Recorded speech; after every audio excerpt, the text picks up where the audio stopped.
안녕하세요. 저는 40대 중반의 김주영이라고 합니다.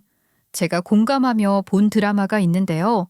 그 드라마에서 구수한 사투리를 쓰는 아버지로 나오는 배우가 사람은 자식도 끝까지 봐야 아는 거라고 했는데 그 대사가 왜 그토록 가슴에 오래 남았는지 모르겠어요. 그런데 시간이 지나고 나니 알겠더라고요. 긴 병에 효자 없다는 말도 다 그런 맥락에서 나온 말이 아니겠어요? 그렇지만요. 그런 말들도 실은 어느 정도 할 도리를 한 자식들에게나 쓸 수 있는 말이잖아요. 저희 동설한 인간은 한 번도 자식된 도리를 한 적도 없던 뻔뻔하기 짝이 없는 인간입니다. 그런 동서의 잔머리만 굴리다 어떤 최후를 맞게 되었는지 그 이야기를 해보려고 해요. 저는 맞벌이 부모의 외동딸로 자랐어요. 부모님은 두 분 다 사회적으로는 어느 정도 자기 기반을 다진 분들이셨는데 가족이라는 테두리에 자신을 묶는 것엔 별로 흥미가 없는 분들이셨죠. 오죽하면 전 가족 여행에 대한 기억도 별로 없어요. 형편이 어려웠던 것도 아니고 그럴 시간을 전혀 낼 수 없을 정도로 바쁘셨던 것도 아니었으니 그건 전적으로 마음에 따른 문제였거든요. 제가 초등학교 다니던 어린 시절에도 그런 것쯤은 눈치가 빤해서 알아차릴 수 있었던 것 같아요. 친구들은 다 가족 여행으로 어디도 갔다 하는데 저만 그러지를 못했으니 부모님께 여행 가자고 조르기도 했었죠. 엄마, 우리도 이번 겨울방학엔 어디 놀러 가면 안 돼? 애들은 죄다 엄마 아빠랑 어디 간대. 제주도도 가고 스키장도 가고.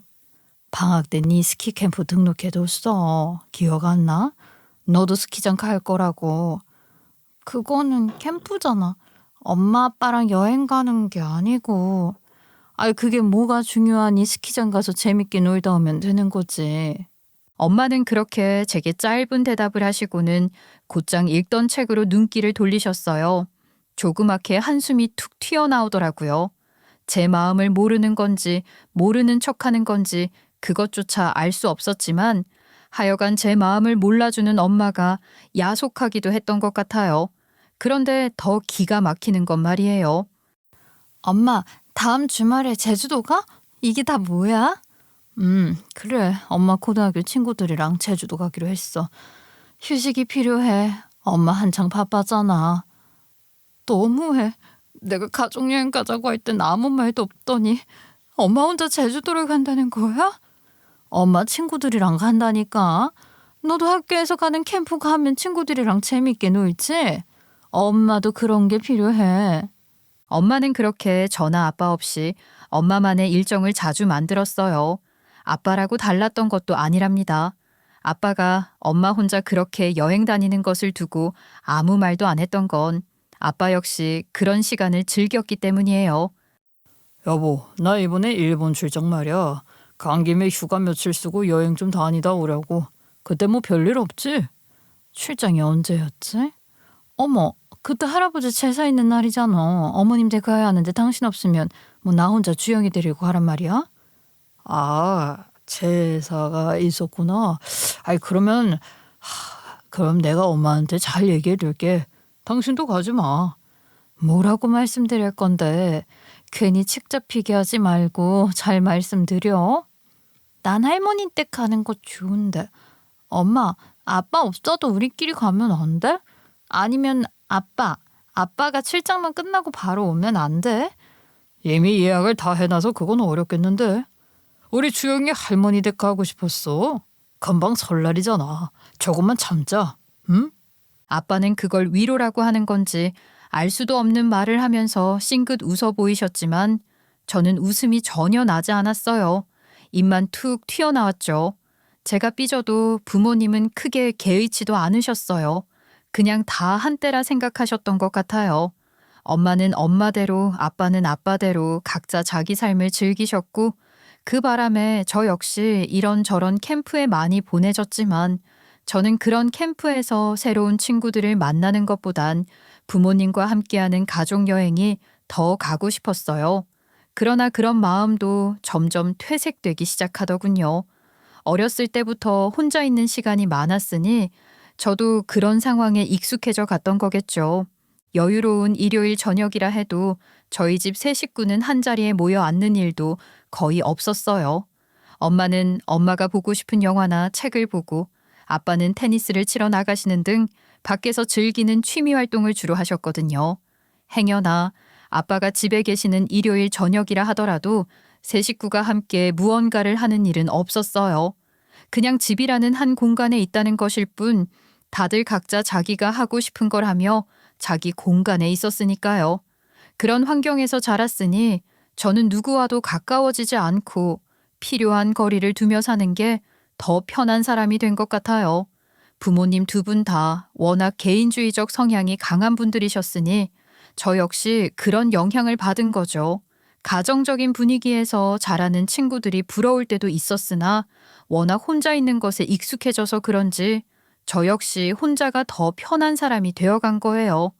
요즘 같은 시대엔 저 같은 사람이 더 많은지도 모르겠지만 제가 학교 다니던 시절만 해도 소위 낭만이란 것이 있었던 시절인 것 같아요. 지금에 비하면 말이에요. 한 곳에 있어도 다들 자기 핸드폰만 들여다보고 있는 지금과는 달리 실제로 얼굴을 맞대고 친구들과 어울리던 시절이었거든요. 그렇지만 저는 친구들과 어울리는 것도 그리 좋아하지 않았으니 결국 가깝게 지내는 친구도 딱히 없었어요. 점점 쟤는 원래 저런 아이라는 인식이 생겼던 것 같아요. 자발적 왕따라고까지 할 건 아니지만 누군가와 어울리는 것이 피곤하고 재미도 없었고 혼자 노는 게 더 좋았던 것만큼은 확실해요. 대학에 갓 입학한 신입생 시절에는 들뜬 마음의 과동기들과 어울리는 걸 곧잘 하긴 했었어요. 첫 방학인 여름방학 때는 동기들과 여행을 가기도 했었고 말이에요. 그런데 그걸 경험해보니까 너무 불편한 거예요.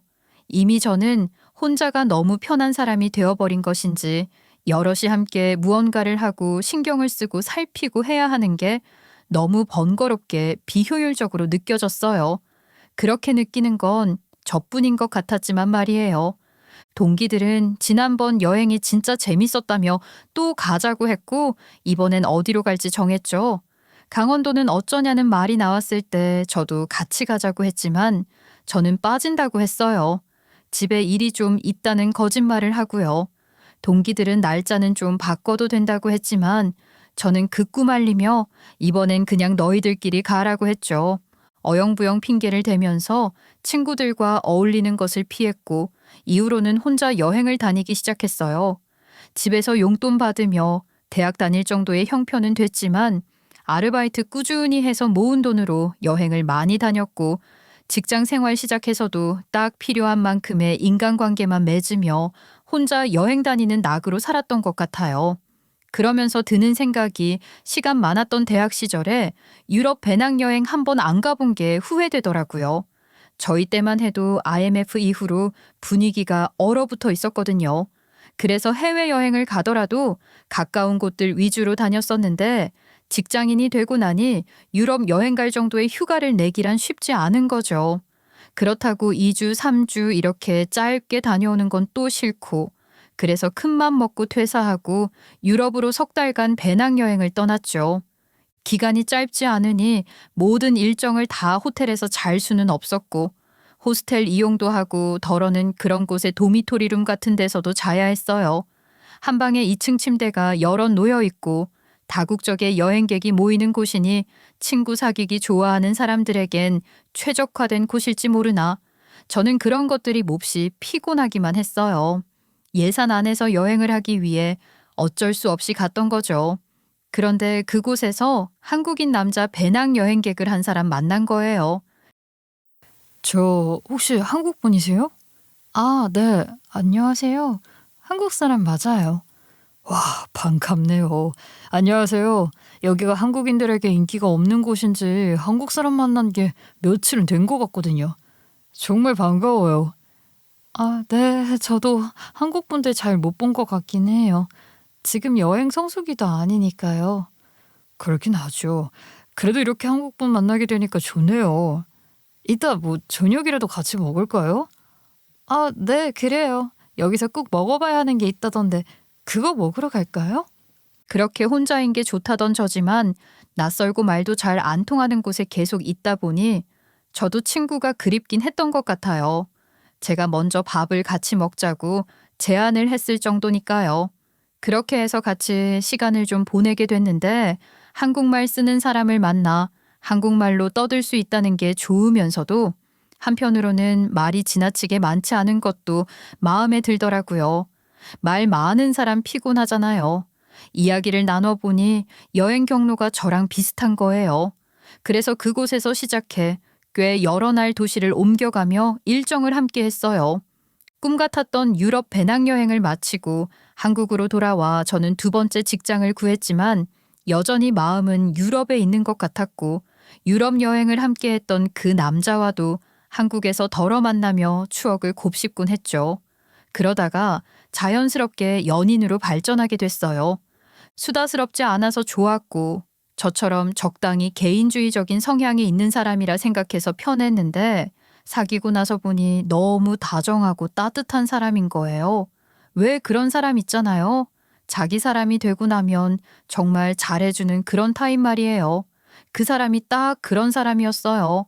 사실 저는 좀 무뚝뚝하고 사람 챙기는 것도 잘 못하는데 세심한 그 사람의 마음 씀씀이에 감동할 때가 많았답니다. 베푼 만큼 받고 싶은 게 사람 심리인데 그 사람은 자기가 그렇게 해주고도 저 역시 그렇게 하길 바라는 것 같은 부담도 전혀 주지 않았어요. 만날수록 좋은 사람이라는 확신이 들었고 결국 결혼까지 결심하게 됐던 겁니다.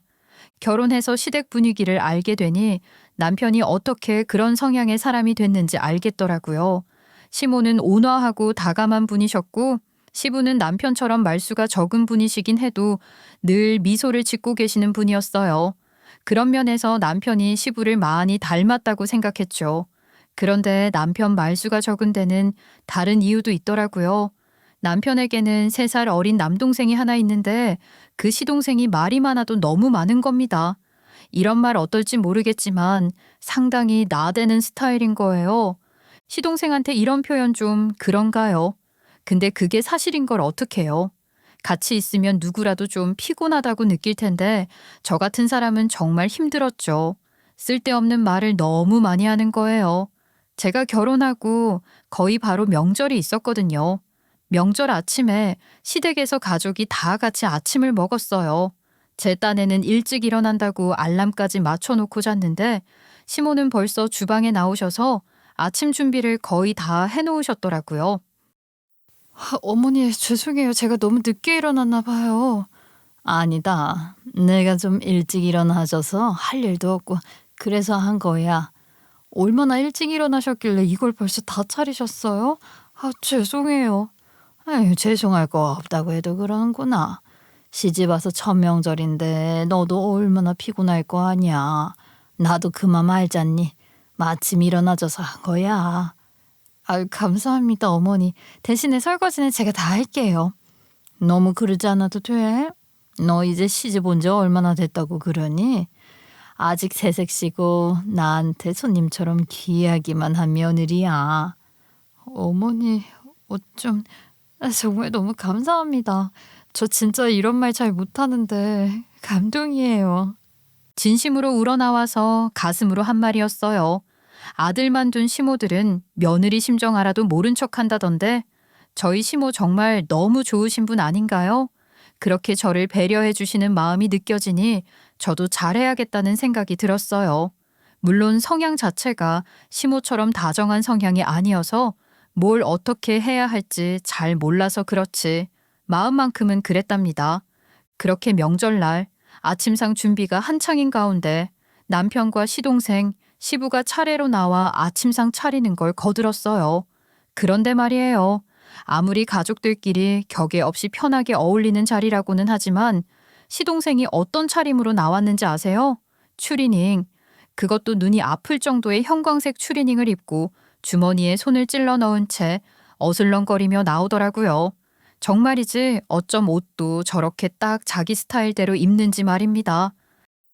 아유, 우리 집 명절 밥상은 최고지. 역시. 엄마, 조기가 어디서 온 거야? 지난번 제사 때 샀던 것보다 훨씬 좋아 보이네. 그렇지. 맛도 더 좋아야 할 텐데. 지난번 조기 실패해서 이번엔 일부러 큰 수산시장까지 다녀왔어. 아, 우리 엄마 감동인데. 내가 조기 좋아한다고 그런 거야. 나 맛있게 먹으라고. 뭐를 너만 먹으라는 건 아니고 식구들 다 맛있게 먹자고 사온 거지. 너희 형수도 지난번에 상견례 때 보니까 조기를 잘 먹더라고. 아이 뭐야. 그럼 이거 형수 먹으라고 사온 거네.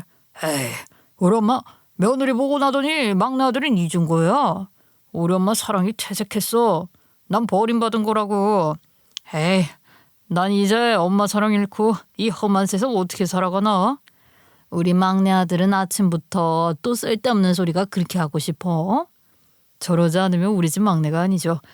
야 임마, 그동안 엄마 사랑 관심 그만큼 받았으면 됐지. 이제 형수한테 양보해. 아이 무슨 소리야. 그럴 순 없지. 난 아직 엄마 사랑과 관심이 한창 더 필요한 나이라고.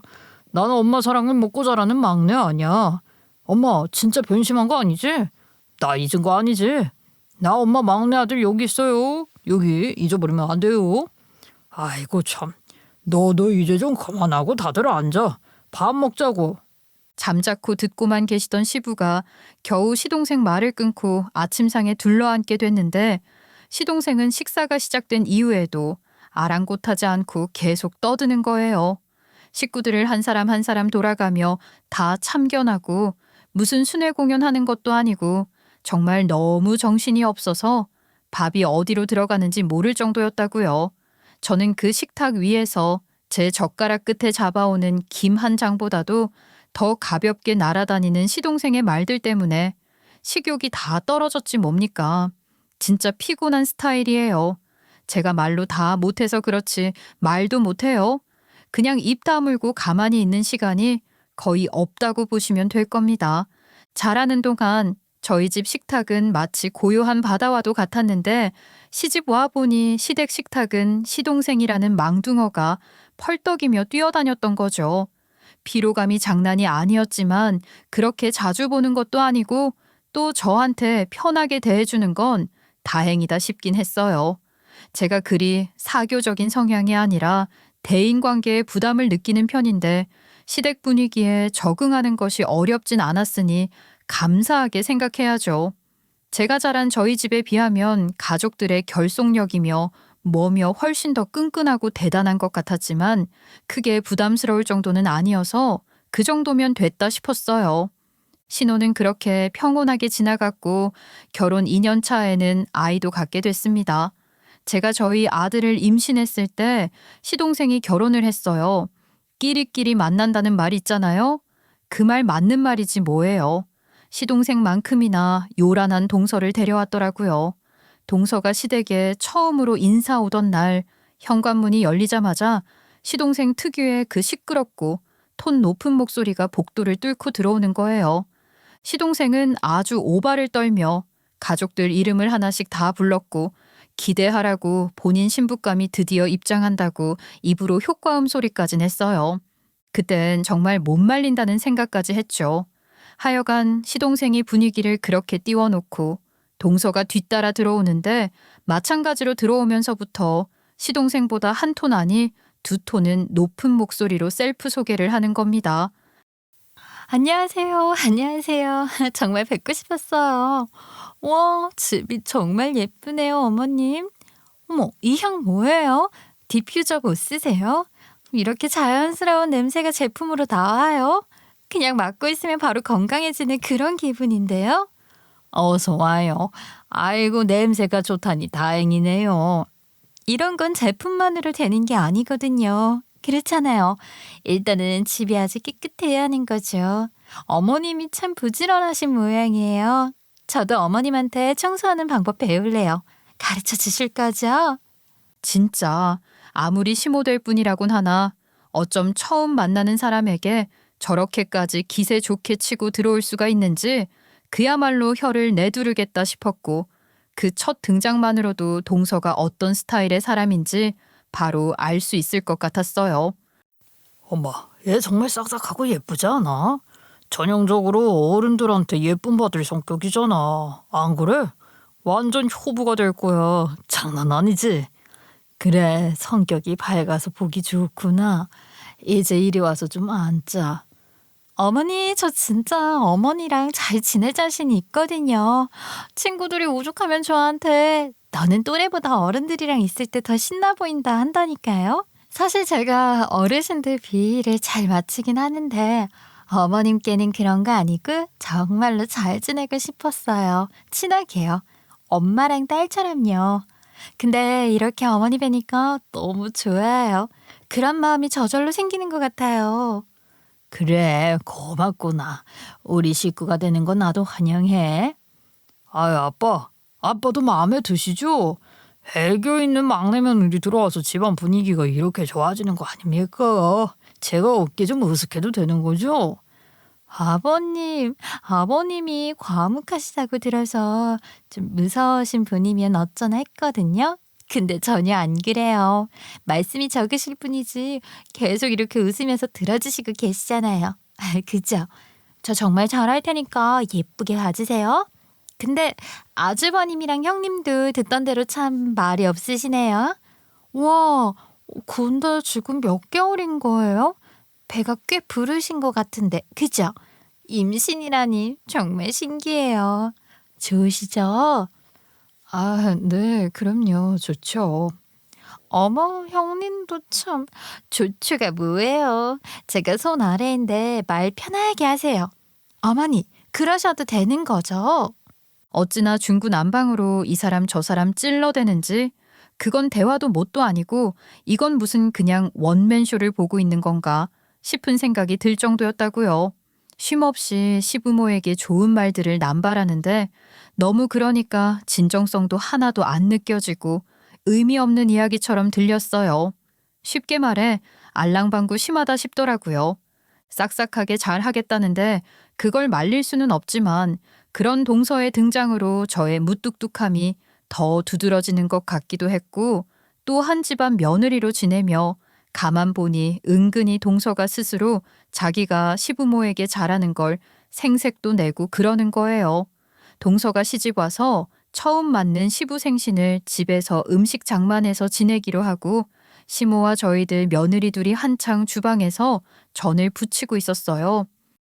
그냥 밖에서 한 끼 사 먹으면 될 텐데 괜히 너희들 고생시키는구나. 그래도 이렇게 셋이서 같이 있으니 든든하긴 하다. 고맙다. 그래도 이렇게 직접 음식해서 생일 파티하면 더 의미 있고 좋잖아요. 저는 너무너무 좋은데요. 그래, 여기 오는 게 좋다니 다행이네. 이제 얼추 저는 다 부친 것 같으니까 우리 커피 한잔 하면서 좀 쉴까? 기름 냄새 맡으며 불 옆에 너무 오래 있었잖니. 네, 어머니. 그러면 제가 커피 내릴까요? 잠시만요, 형님. 어머니, 하루에 한두 잔이야 뭐 괜찮다 하긴 해도 그래도 커피를 줄이시는 게 좋대요. 대신 이거 마시면 어때요? 제가 선물 받아 마셔보고 너무 좋아서 어머님 것도 사왔잖아요. 영국 왕실에서도 마신다는 꽃차예요. 우리 시어머니 드려야 한다고 친구한테 부탁해서 사오라고 한 건데 애들이 그런 건 맏며느리가 해야 하는 거 아니냐고 하더라고요. 저희 친구들이 좀 고지식해요. 그죠? 듣자 하니까 정말 말로는 친구들이 그런 말 하는 게 어이없다는 식이었지만 그러면서 결국은 맏며느리인 저를 겨냥해서 하는 말이라는 건 명백했어요.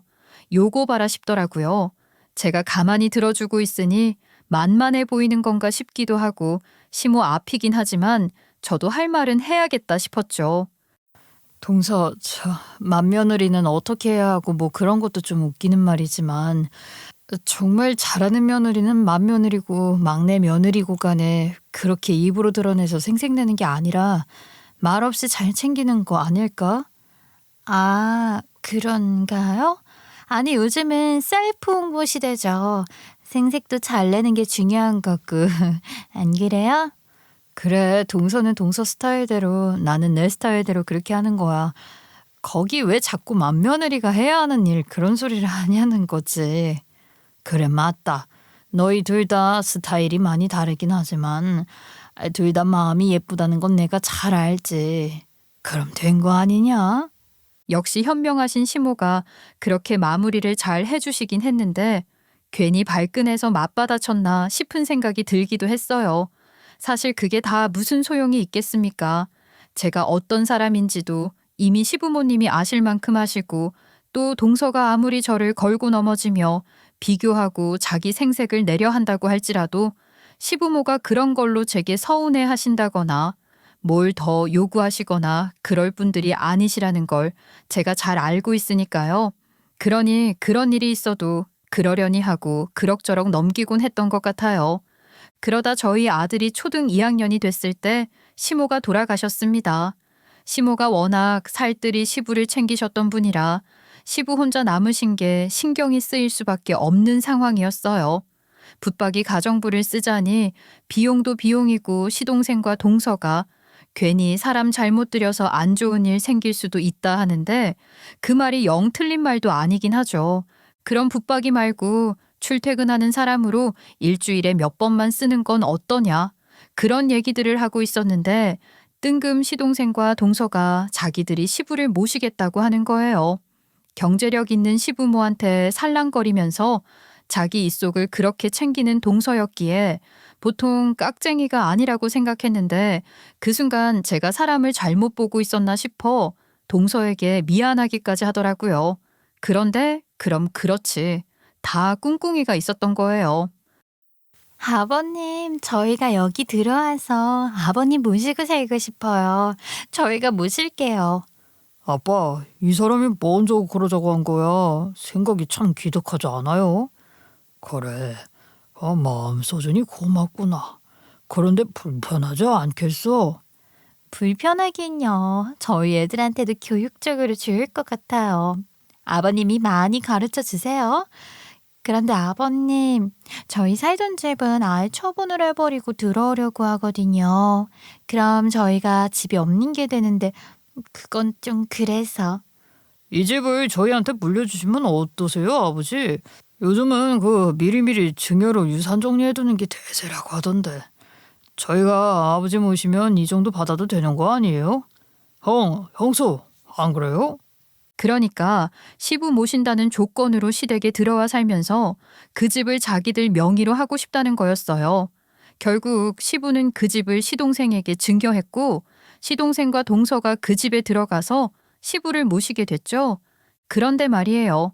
말이 시부를 모시는 거지. 동서가 전업주부임에도 불구하고 큰 살림 안 해봤다 하며 엄살 떨어서 살림해주는 사람 두고 썼고 그 비용 또한 전부 시부 주머니에서 나갔죠. 결국 시부 모신다는 허울하에 큰 집에서 사람 부리며 편하게 살면서 생활비까지 거의 안 들이고 사는 거예요. 이러니 제가 동서를 두고 깍쟁이 소리를 안 할 수가 있겠어요? 얄밉잖아요. 안 그런가요? 그렇긴 한데 그래도 시부 모시고 한 집에서 사는 것 그것만큼은 인정해줘야 한다 생각했어요.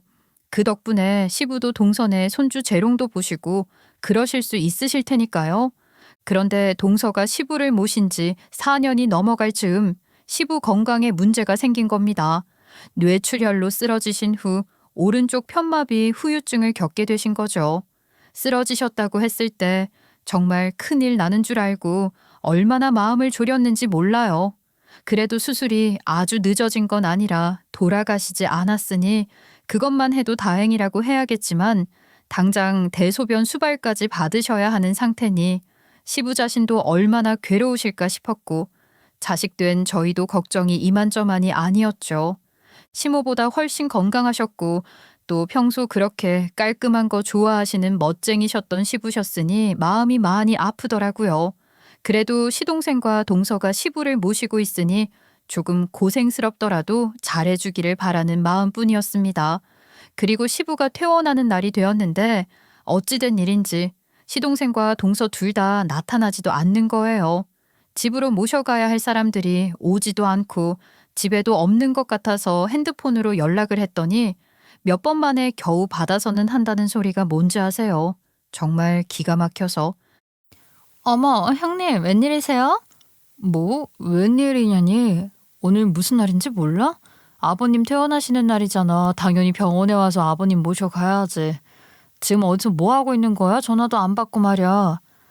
오늘 저희 항모 모임 있어서 그래요. 그리고 형님, 저희는 이런 상태에선 아버님 못 모시죠. 못 모신다니. 대체 무슨 소리를 하는 거야? 저희는 아직 애가 어리잖아요. 그런 환자가 집에 있으면 애 정서에 얼마나 안 좋은지 아세요? 그리고 여태 저희가 모셨는데 이제부터라도 형님이 맏며느리 노릇 좀 제대로 하시면 되겠네요. 그동안 편하게 살 만큼 사셨잖아요. 이게 대체 무슨 소리인지 전 정말이지 귀를 의심했어요.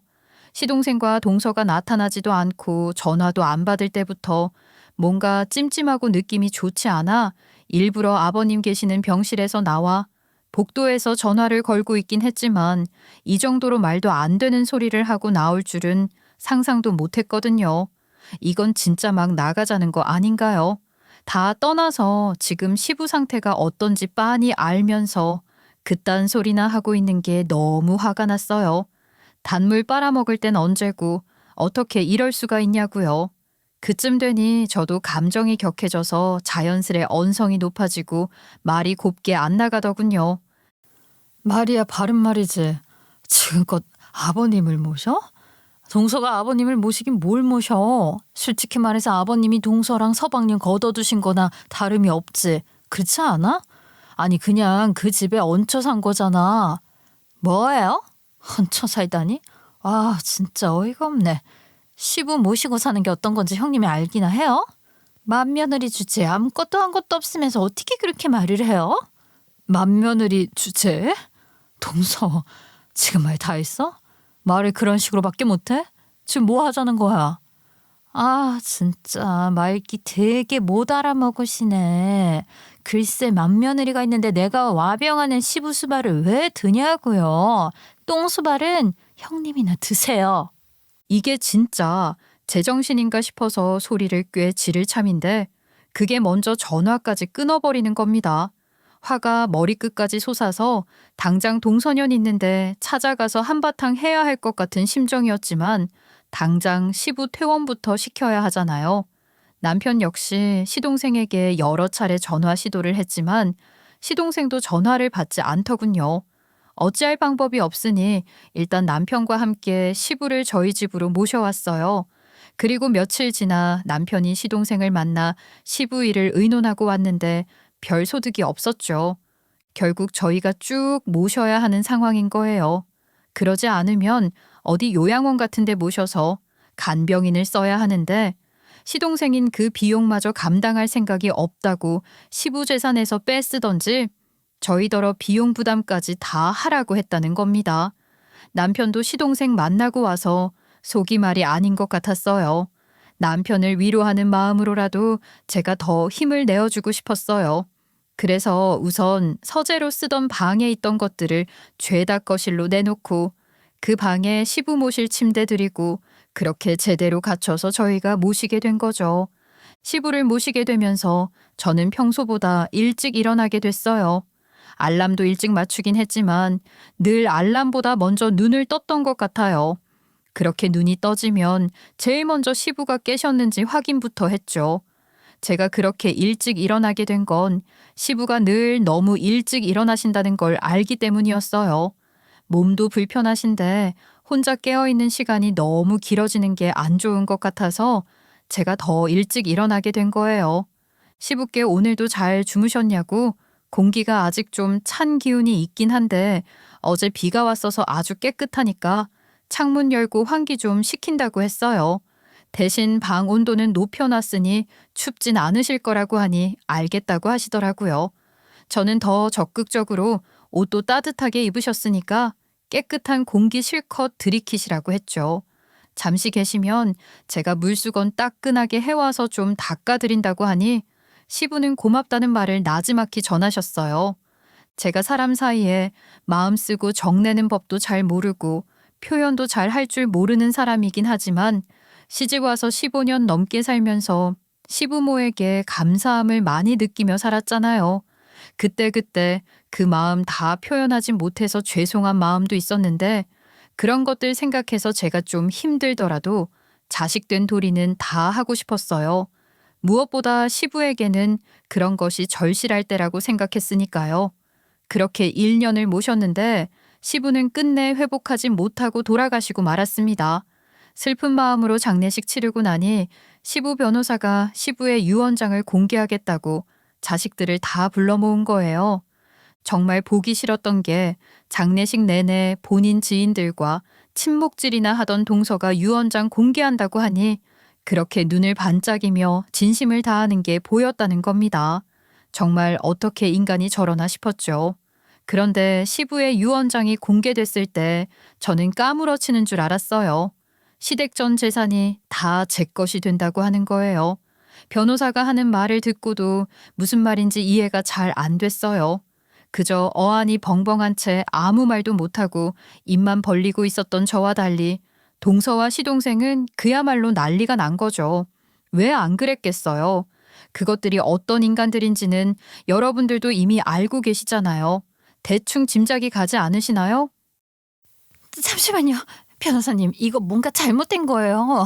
이럴 리가 없죠. 이러면 안 되는 거 아닌가요? 아버님 재산이 몽땅 형님에게 상속된다는 말씀이세요? 말도 안 돼. 제대로 보고 있는 거 맞아요? 이게 말이 돼요? 기가 막혀서. 틀림이 없는 사실이고 유언장 작성부터 공증까지 모두 제가 함께했습니다. 고인의 뜻이 그러셨습니다. 그럴 리가. 여보, 이 사람 언제부터 아버님 변호사 일한 거지? 믿을 수 있는 사람 맞아? 매수당한 거 아니냐고. 아이씨, 한패 아니냐고. 그 말 좀 가려서 할 수 없어? 그 소리는 내가 변호사님을 뭐 매수하기라도 했다는 거야? 이 사람을 탓할 것만도 아니죠. 솔직히 이게 말이 됩니까? 예? 그런 생각을 안 하게 생겼냐고요. 뭐야? 너까지 그렇게 말해야겠어? 형이야 뭐 상관없겠지. 형수 돈이 형 돈인데 뭐. 아버지가 정말 그렇게 하셨다고? 정신없으신 중에 형이랑 형수가 뭐 어떻게 한 거 아니야? 심신미약 상태에서 강압에 의해 작성한 유언장은 효력 없다. 뭐 그런 거 있지 않아? 여보, 우리가 지금 이러고 있을 때가 아니야. 우리도 변호사 찾아봐야 한다고. 가만히 있어봐. 내가 아는 형님 중에 동생이 그 유명한 로펌에 있는 분이 계시거든. 동서와 시동생은 유언장의 진위 여부를 의심하더니 제가 그 유언장 작성에 관여했을 거라는 의심까지 하며 둘이서 아주 쌍으로 꼴값을 떨더니 자기들도 좀 알아봐야겠다 하며 황급히 여기저기 전화를 돌리는 등 유난을 떠는 겁니다. 그것들의 그런 꼴을 보고 있으니 한심하기 그지 없었던 것도 맞지만 사실 저도 적잖이 놀랐어요. 전혀 짐작도 못했던 일이었으니까요. 변호사의 설명을 들은 바에 의하면 시부가 남긴 공증된 유언장은 이런 뜻이라고 합니다. 법무법인을 통해 유언 대용 신탁을 설정하고 시부가 사망하고 나면 수혜자를 저 단독으로 설정해 놓은 거래요. 설명을 들어도 무슨 말인지 잘 모르겠더라고요. 사실 전 아직도 그게 정확히 무슨 뜻인지 모르겠어요. 하여간 변호사가 말하길 그건 법적으로 아주 강력한 수단이라고 했어요. 그러니까 시부가 아주 작정을 하고 제게 유산을 물려주기 위한 장치를 단단히 마련해 놓으셨다는 거죠. 어려운 법정 용어는 몰라도 그것만큼은 확실히 알 수 있었습니다. 제가 감정 표현이 서툴러도 시부를 마음으로 보살펴 드리려고 노력하긴 했어요. 근데 그걸 시부가 다 알고 계셨구나 싶은 생각에 가슴이 뜨거워지고 뭉클한 감정이 차오르더군요. 감동이 몰려왔고 시부를 생각하니 눈물이 났어요. 그걸 지켜보고 있던 동서가 아주 가자미 눈을 뜨고 그러는 거예요. 아유, 정말 쇼하고 있네. 지금 어디서 눈물바람이에요? 울고 싶은 사람이 누군데? 그렇게 감동하는 척하면 누가 믿어줄 줄 알고. 어림없지? 여보, 여보 변호사 약속 잡았어? 바로 연락처인데. 형수, 진짜 이러는 거 아닙니다. 대체 우리 아빠를 어떻게 구워 삶은 거예요? 정신도 온전치 않은 분한테 무슨 짓을 한 거냐고요? 무슨 짓을 하다니. 서방님, 대체 무슨 말씀이세요? 동서랑 서방님이 못 보시겠다고 해서 우리가 모셨고 1년은 꼬박 제 손으로 수발 들었어요. 그런 말씀 마세요. 고작 1년 모시는 신용 좀 했다고 큰 소리 치실 작정인가 본데요. 너는 무려 4년을 넘게 모셨다고요. 이제 와서 그랬던 걸 없던 일로 할 건 아니죠.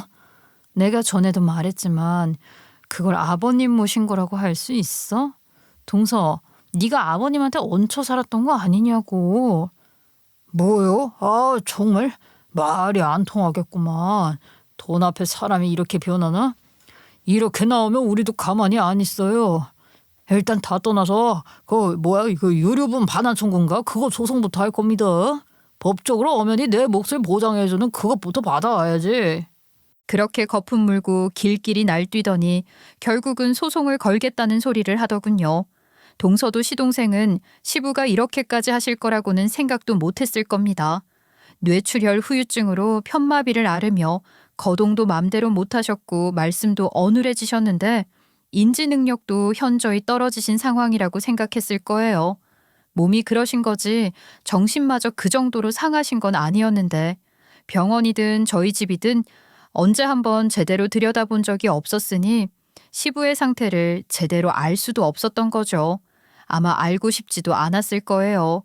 그저 지레짐작으로 정신도 온전하지 않은 시부 똥수발까지 든다고 지들이 받을 유산이 더 많아질 것 같지도 않고 일단 집은 하나 챙겼으니 적당히 있다가 나머지 재산 중에 지들 몫의 유산만 챙기면 된다고 생각한 거죠. 곁에서 모셨던 저 또한 시부의 인지 능력이 전보다 현저히 떨어지셨다고 생각했으니까요. 기억도 많이 흐려지시고 그러셨거든요. 그러나 시부는 정신까지 흐려지신 건 아니셨던 거예요. 변호사가 들락거려도 주기적으로 있던 일이라 이렇게 유산 정리를 하고 계시는 줄도 몰랐어요.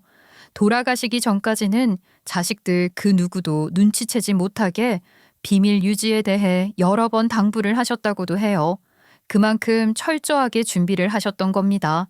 시부는 그렇게 누워만 계셨지만 자식들이 시부에게 하는 것을 다 보고 큰 그림을 그리고 계셨던 것 같아요. 물론 저희 남편도 시부에게 도리를 다 했으나 특별히 저를 상속인으로 지정하신 것은 시부의 저에 대한 믿음과 애정의 표현이라고 생각해요. 막말로 남편이랑 제가 헤어질 것도 아니고 그런 저희들을 믿으셨던 거라는 생각도 들어요. 늘 제가 잘 표현하지 못한다고 생각했는데 그런 중에도 제가 시부에게 전하고자 했던 그 마음들을 시부가 다 받고 가신 것 같아서 그게 좋았죠. 다행이라고 생각했습니다. 여튼 한바탕 난리를 치르고 간 동서와 시동생은 예고대로 소송을 제기했고 결국 형제간의 유산을 두고 법정 공방이 시작된 거죠. 원칙적으로 동서와 시동생이 제기한 유류분 반환에 대한 부분이 인정되긴 해요. 동서와 시동생이 제일 먼저 지적한 것이 시부 생전에 사전 증여된 돈도 적지 않다는 거였거든요. 그러나 그건 모두 간병비, 요양비, 생활보조금 명목으로 사용된 돈이라 간병의 대가로 받은 정당한 보상으로 인정될 수 있다는 판결이었어요. 또한 신탁화된 재산에 대해서도 유류분 반환을 주장했으나 말했듯이 신탁 설정이라는 것은 매우 강력한 법적 장치이기 때문에 그 부분에 대해서도 동서와 시동생이 주장하는 것처럼 유류분 회수를 받을 수가 없다고 하더라고요. 신탁화와 공증된 유언장 모두 정당하고 강력하게 설정된 거라고 말이에요. 그렇게 깔끔하게 법정에서 결론을 내줬음에도 불구하고 동서와 시동생은 그것을 받아들이지 못하더니 급기야 저희 집으로 쳐들어오다시피 해서는 아주 말도 안 되는 난동을 부리는 겁니다. 법이고 뭐고 다 소용없어. 애초에 그 유언장을 믿을 수 없는데 그걸 두고 한 소송이 무슨 의미야? 우리는 그 유언장 인정 못하니까 우리 몫으로 된 재산 돌려놔요. 그게 동서가 인정 못한다고 그렇게 되는 건 줄 알아? 법적으로 다 끝난 걸 이렇게 밀고 들어와서 우기면 뭘 어쩌겠다는 거야. 형수 밀고 들어오다니요. 뭐 우리가 깡패예요? 따지고 보면 형수가 깡패지. 우리 아빠 그 재산 혼자서 꿀꺽하고 나니까 뭐 이제 보이는 게 없죠. 너 형수한테 말버릇이 뭐야? 애도 있는데 쳐들어와서 못하는 짓이냐고. 아주버님도 정말 이러시는 거 아니에요. 애가 보면 뭐요? 애 앞에서 뭐 부끄럽긴 하신가 봐요. 뭐야? 우리가 부끄러울 게 뭐야? 떳떳하고 당당해. 이런 식으로 막무가내로 구는 거 더는 안 봐줄 테니까 그만 좀 해. 안 봐주면 뭐 어쩔 건데요? 예? 어쩔 거냐고요. 지금 우리가 뭐 이것저것 따질 입장 같아요? 행패를 부리는 것이나 다름없는 그것들의 모습을 보니 너무 괘씸한 거예요. 그리고 진심으로 아들 보기에도 교육적으로 안 좋은 것 같기도 해서 가만히 두면 안 되겠다는 생각이 들었죠. 그래서 저희 부부는 그것들이 시부 모시는 조건으로 사전에 증여받은 그 집을 돌려받기 위한 소송을 시작했습니다. 그 집은 남편이 어린 시절을 보낸 집이고 저와 제 아들에게도 시부모와의 좋은 추억이 많은 곳이거든요. 그런 곳인데 저런 불효막심하고 싸가지 없는 것들이 독차지하고 있는 걸 보고만 있을 수가 없기도 했어요. 그런데 그걸 어떻게 돌려받을 수 있냐고요? 들어보세요. 애초에 그 집을 그것들에게 증여할 때 시부를 모신다는 조건으로 한 조건부 증여를 했으니 그 조건을 제대로 이행하지 않은 동서와 시동생에게 부담부 증여 불이행에 따른 해체 청구를 할 수 있더라고요. 이 또한 시부가 미리 다 준비를 해두셨다는 걸 변호사를 통해 알게 됐죠. 시부는 유언장 외에도 시동생과 동서의 부양 조건 불이행에 대한 명백한 증거들을 이미 다 마련해 놓으셨던 겁니다. 조건부 증여였다는 것 또한 너무나도 확실하게 입증할 수 있었고 의무 불이행에 대한 각종 증거들까지 갖추고 있었으니 법적 해석을 통해 증여 무효와 환수에 대한 소송을 진행한 거예요. 법정에서 결론이 어떻게 났을지는 뻔한 거였어요. 그래도 확실하게 말씀드릴게요. 그것들은 시부의 집을 다시 돌려줘야 했고 집에 대해서는 어떤 소유권도 주장할 수 없게 됐어요. 결국 지들 목 찾겠다고 난리치다가 이미 받은 것까지 뺏긴 셈이 아니고 뭐겠어요. 상황이 그렇게까지 되고 나서야 저희를 찾아와 납작 엎드리는 꼴이라니 정말이지 더 이상 실망할 것도 없다 싶었음에도 불구하고 너무나 한심하더군요. 동서는 그 집을 그렇게 뺏어 가시면 저희는 어떡하냐며 저도 알다시피 본인들은 살던 집까지 다 팔고 아버님 댁에 들어갔던 건데 이제는 갈 곳도 없다고 했어요. 말은 바로 해야지. 뺏긴 누가 뺏었다고 그래. 애당초 그 집을 가질 자격이 안 됐던 건 동서와 서방님이야. 형수, 형, 우리 좀 봐줘요. 애 데리고 당장 어디 가서 살라고 그래. 소유권 문제가 천천히 얘기하고 당장 그 집에서 살 수 있게만이라도 해줘. 그럴 순 없어. 너희들 원래 살던 집 팔고 들어가면 가진 목돈은 다 어쨌어. 그리고 아버지랑 살면서 생활비도 한 푼 안 내놓은 거 다 아는데 그렇게 모은 돈 다 어쩌고 여기 와서 이래. 그게 얼마나 된다고 그러세요. 형님이나 아주버님이 가지신 거에 비하면 돈이라고 할 수도 없다고요. 부탁드려요. 저희 그냥 그 집에서 살게만 해주시면 안 될까요? 집이 좀 그러면 적당한 집 구할 수 있게 좀 보태줘. 형수 부탁해요. 충분히 그럴 수 있잖아요. 그만큼 가졌는데 그 집까지. 이건 용서를 비는 거라고 할 수도 없는 거 아닌가요? 결국 지들 몫의 유산을 나눠달라고 애원하는 것에 불과한 거죠. 남편도 저도 그런 말을 더 들어줄 생각은 전혀 없었습니다. 저희 부부가 전혀 미동도 없이 마음이 바뀔 것 같지 않으니 그것들도 포기했는지 제풀에 지쳐 돌아가더라고요. 지난했던 모든 법적 공방이 끝나고 저는 시부가 남긴 유산 전액에 대한 실질적 승계를 받는 상속자가 됐어요. 정식으로 말이에요. 시부모가 경제력이 어느 정도라는 걸 알고는 있었지만 생각했던 것보다 시부 재산이 많아서 한 번 더 놀랐어요. 그 돈을 어떻게 관리해야 할 것인지에 대해서는 남편과 천천히 의논할 생각입니다. 뭐가 됐든 시부모의 뜻을 이을 수 있는 의미 있고 좋은 일에 쓰고 싶어요. 그리고 저희 가족은 이사를 했답니다. 동서와 시동생에게 돌려받은 그 집으로 말이에요. 지금도 저는 그 집에서 이 글을 쓰고 있어요. 아파트에 비해 손도 많이 가고 불편한 것도 많지만 시부모와의 추억을 되새기며 지내고 있죠. 태어날 때부터 지금까지 쭉 아파트에서만 살았던 저희 아들도 이사 온 걸 무척 좋아해요. 아들이 더 어렸을 때 시댁에 더 자주 데려가 시부모와의 시간을 더 갖게 할 걸 하는 그런 아쉬운 마음도 들곤 하네요. 아들이 이 집 정원에서 뛰어노는 걸 좋아했고 또 그런 제 아들을 바라보며 시부모님도 얼마나 행복하셨을 텐데 말이에요. 그렇지만 과거의 아쉬움을 자양분 삼아 현재를 더 열심히 살고 그로 인해 더 좋은 미래를 만들면 된다고 생각해요. 저희 부부는 아들에게도 그런 것들을 가르치고 싶거든요. 그래서 모든 것들을 있는 그대로 다 이야기해주고 그 안에서 배움을 얻길 바라고 있어요. 시부는 돌아가시면서 돈보다 마음, 진심이란 것이 더 중요하다는 걸 몸소 보여주셨잖아요. 그러니 저와 남편도 그 뜻을 이어가며 살고 싶습니다. 동서랑 시동생 그것들은 어떻게 지내고 있냐고요?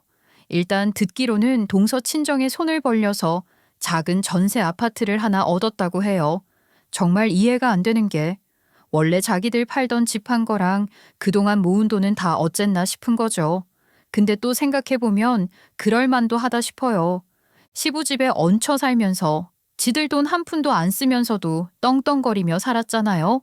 그러면서 편하고 좋은 것에 맛을 들이고 점점 익숙해졌을 겁니다. 젊은 나이에 그렇게 크고 좋은 집에 살았으니 학부형들 사이에서 잘난 척도 하고 싶었을 테고 시동생도 성향상 나서는 걸 좋아하니 걸핏하면 자기가 한턱 낸다 하며 쓸데없이 여기저기 인심내고 다녔을 게 빤해요. 남편이 그런 걸 경계해서 주의를 준 적도 있었다는데 그걸 귀담아 들을 위인이라면 그런 짓을 애초에 하지도 않겠죠. 그러니 그렇게 지내는 동안 돈을 모으기는커녕 오히려 카드 빚에 마이너스 통장까지 만들어서 펑펑 쓰고 살았던 모양이더라고요. 어차피 시부유산 물려받으면 그걸로 얼마든지 해결할 수 있고 계속해서 그렇게 잘 살 수 있다고 생각했겠죠.